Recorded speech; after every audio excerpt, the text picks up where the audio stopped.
Mr. Tickle. It was a warm, sunny morning. In his small house at the other side of the wood, Mr. Tickle was asleep. You didn't know that there was such a thing as a tickle, did you? Well, there is. Tickles are small and round, and they have arms that stretch and stretch and stretch. Extraordinarily long arms. Mr. Tickle was fast asleep. He was having a dream. It must have been a very funny dream because it made him laugh out loud, and that woke him up. He sat up in bed, stretched his extraordinarily long arms, and yawned an enormous yawn. Mr. Tickle felt hungry, so do you know what he did? He reached out one of his extraordinarily long arms, opened the bedroom door, reached down the stairs, opened the kitchen door, reached into the kitchen cupboard, opened the biscuit tin, took out a biscuit, brought it back upstairs in through the bedroom door, and back to Mr. Tickle in bed. As you can see, it's very useful indeed having arms as long as Mr. Tickle's. Mr. Tickle munched his biscuit. He looked out of the window. Today looks very much like a tickling day, he thought to himself. So later that morning, after Mr. Tickle had made his bed and cooked his breakfast, he set off through the wood. As he walked along, he kept his eyes very wide open, looking for somebody to tickle, looking for anybody to tickle. Eventually, Mr. Tickle came to a school. There was nobody about, so reaching up his extraordinarily long arms to a high window ledge, Mr. Tickle pulled himself up and peeped in through the open window. Inside, he could see a classroom. There were children sitting at their desk and a teacher writing on the blackboard. Mr. Tickle waited a minute and then reached in through the window.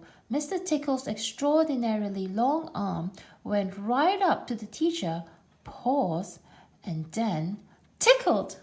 The teacher jumped in the air and turned around very quickly to see who was there, but there was nobody there.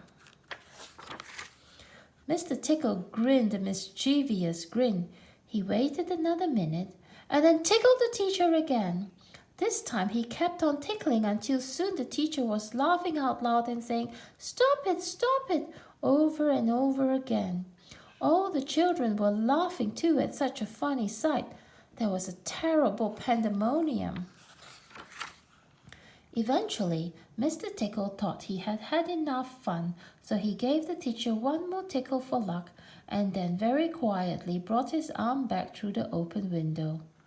Chuckling to himself, he jumped down from the window, leaving the poor teacher to explain what it was all about, which of course he couldn't. Then Mr. Tickle went to town. What a day Mr. Tickle had. He tickled the policeman on traffic duty at the crossroads in the middle of town. He caused an enormous traffic jam. He tickled the greengrocer just as he was piling apples neatly in his shop window. The greengrocer fell over backwards, and the apples rolled all over the shop. At the railway station, the guard was about to wave his flag for the train to leave. As he lifted his arm in the air, Mr. Tickle tickled him. And every time he tried to wave his flag, Mr. Tickle tickled him until the train was 10 minutes late, leaving the station, and all the passengers were furious. That day, Mr. Tickle tickled everybody. He tickled the doctor, he tickled the butcher, he even tickled old Mr. Stamp, the postman, who dropped all his letters into a puddle. Then Mr. Tickle went home. Sitting in his armchair in his small house at the other side of the wood, he laughed and laughed every time he thought about all the people he had tickled.